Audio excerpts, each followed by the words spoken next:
नमस्कार मित्रांनो, मी बापू बिडकर आणि मराठी दरबार या आपल्या यूट्यूब चॅनलमध्ये आपले मनापासून स्वागत आहे।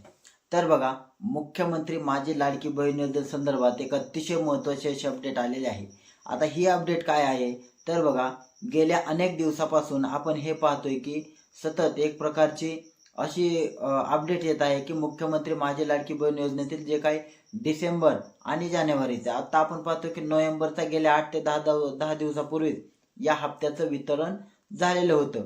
मग डिसेंबर आणि जानेवारीचा हप्त्याचं जे काही वितरण आहे ते एकत्रित सोडले जाणार अशा प्रकारचं वक्तव्य अगदी मंत्र्यांनी देखील केलेलं होतं आणि विविध माध्यमातून देखील आपण पाहत आहे, सोशल मीडियाच्या माध्यमातून मोठ्या प्रमाणात अशा पद्धतीचं एक वातावरण निर्माण झालेलं होतं। एक प्रकारची असं शासनाचं ठरलं देखील आहे, असं देखील सांगण्यात येत होतं की दोन्ही हप्ते म्हणजे डिसेंबर आणि जानेवारीचे हप्ते हे एकत्रित सोडले जाणार। परंतु बघा, यासंबंधी काँग्रेसने निवडणूक आयोगाला एक पत्रव्यवहार केलेला होता आणि त्यांनी असं सांगितलं होतं की जर डिसेंबरचे आणि जानेवारीचे पैसे एकत्रित सोडले जाणार असतील आणि ते जर एकत्रित सोडले तर याचा परिणाम मतदारांवर होऊ शकतो, ते एक आमिष आहे असं दाखवून त्याचा फायदा हा संबंधित राज्य शासनाला होऊ शकतो। त्याच्यामुळे जे काय असेल ते तुम्ही निवडणुकीनंतर सुद्धा सोडू शकता।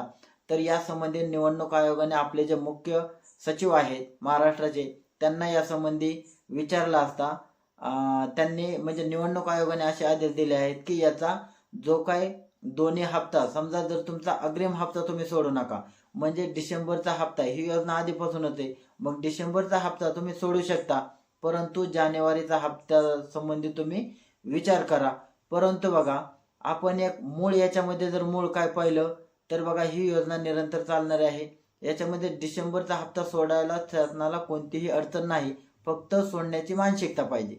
राहिला प्रश्न जानेवारीचा, तर बघा शासनाने ज्या वेळेस या संबंधीचा जी.आर. काढलेला होता त्यासंबंधी त्यांनी त्याच्यामध्ये स्पष्ट लिहिलं होतं की चालू महिन्याचा हप्ता 15 तारखेपर्यंत म्हणजे 15 तारखेला सोडला तरी देखील काहीही अडचण नाही। त्याच्यामुळे शासनाला एक हप्ता म्हणजे डिसेंबरचा हप्ता सोडण्याला कोणतीही अडचण नाही किंवा त्याला कोणीही आक्षेप घेण्याचं देखील कारण नाही। जरी आक्षेप घेतला निवडणुकीसंबंधी तरी देखील ते कोणत्याही कायद्याच्या चौकटीमध्ये बसत नाही।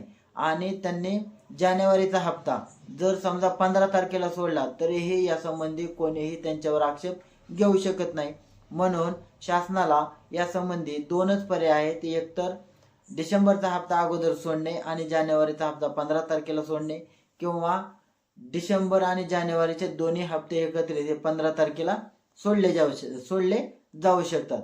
त्याच्यामुळे निवडणूक आयोगाने असं मुख्य सचिवांना आदेश वगैरे असं काही दिलेलं नाही, परंतु कायदेशीर जे काय बाब आहे तशा प्रकारचे त्यांनी निवडणूक आयोगाने हे मुख्य सचिवांना आदेश दिलेले आहेत। परंतु आपण निवडणूक आणि याचं वातावरण जर पाहिलं तर हे हप्ते साधारण एक तरी हप्ता हा मकर संक्रांतीच्या पूर्वसंध्येला सोडला जाऊ शकतो, हे 100% खरं आहे। आता दोन्ही हप्ते एकत्रित सोडणार का या संबंधी आपल्याला उद्या किंवा परवाच कळणार आहे आणि या संबंधी अजून काय अपडेट असेल तर ते आम्ही तुमच्यापर्यंत लगेच ताबडतोब पोहोचवण्याचा नक्की प्रयत्न करू। धन्यवाद।